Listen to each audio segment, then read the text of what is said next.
Hey guys, Savannah Bell here with My Massage World, and today I want to talk to you about how to nail your next massage sales pitch. And don't get all bent out of shape at the term sales pitch. Anytime you have ever asked somebody to book a massage or handed them a card, you've pitched a sale. It's not a bad thing, it's how business works. But your sales pitch is very much like a job interview.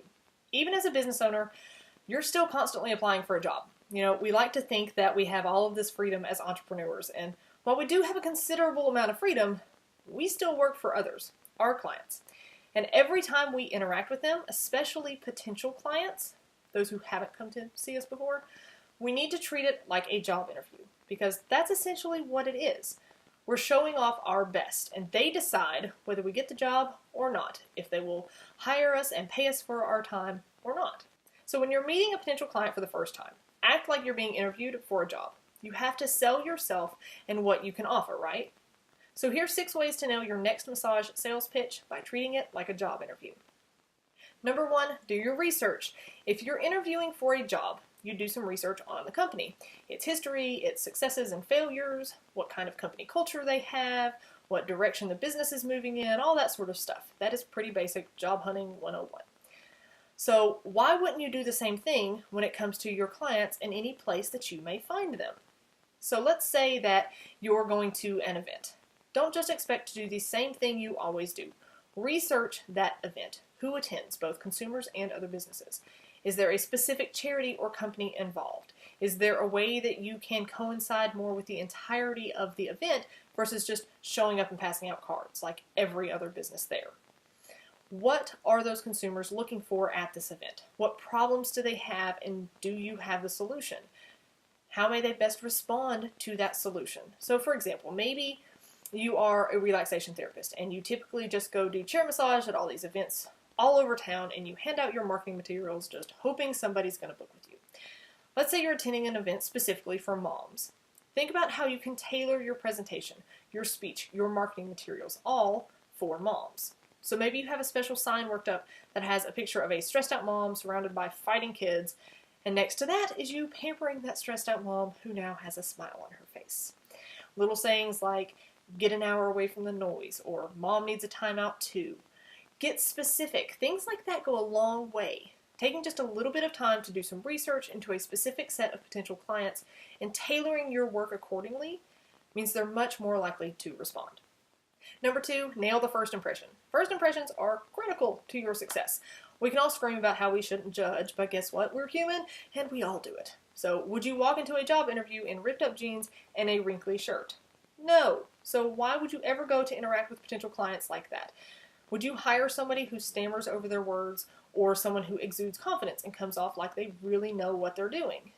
Think about it from your client, the interviewer's perspective.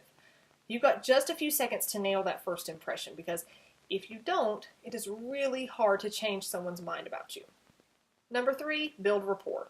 Once the dialogue starts, just like in an interview, you have to build rapport by connecting with the interviewer on a personal level. This is the potential beginning of a therapist-client relationship, so treat it accordingly. Get to know them a little bit, what their problems are, what they've tried, what helps and what doesn't. Let them speak and explain themselves first. Then it can be your turn. Letting them speak first and getting to know more about them opens the door to find some commonality, something to build on. If it's a stressed out mom and you're in that same boat, bond over that. Explain that you completely understand the pressure that she's under being a working mom, because you are too. If you don't have kids, find some other commonality.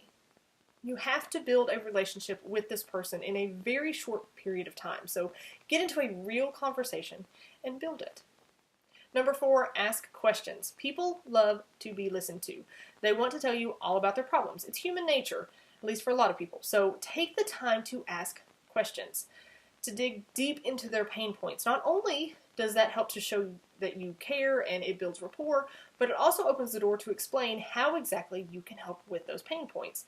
The more they share with you, the deeper the connection that they're going to feel, and the more trust that they have in you. And trust is what builds a therapist-client relationship. Just like in an interview, you need to ask questions about the job. What it's going to entail exactly. What the expectations are. What the work is like. All of that fun stuff.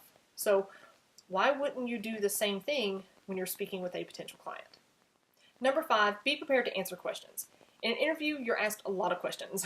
Obviously, potential clients aren't really going to ask you to sell them a pen or ask you to tell them, your weaknesses like a lot of interviewers do.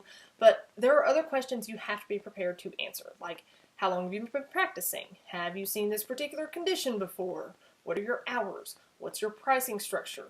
Do I have to get undressed? Or the dreaded, can I get a discount? It may help you to list out all of the questions that you've been asked over the years and kind of script out how you're going to answer.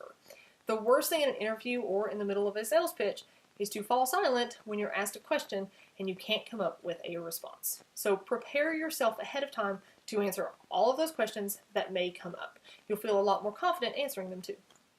Number 6, close it. At the end of an interview, you would typically straight up ask if you're going to get the job or not. Some people never do that because they don't have the guts to, but it isn't frowned upon at all, and it can cut through the BS of waiting after the dreaded "we'll be in touch" line. Your sales pitch needs to be the same.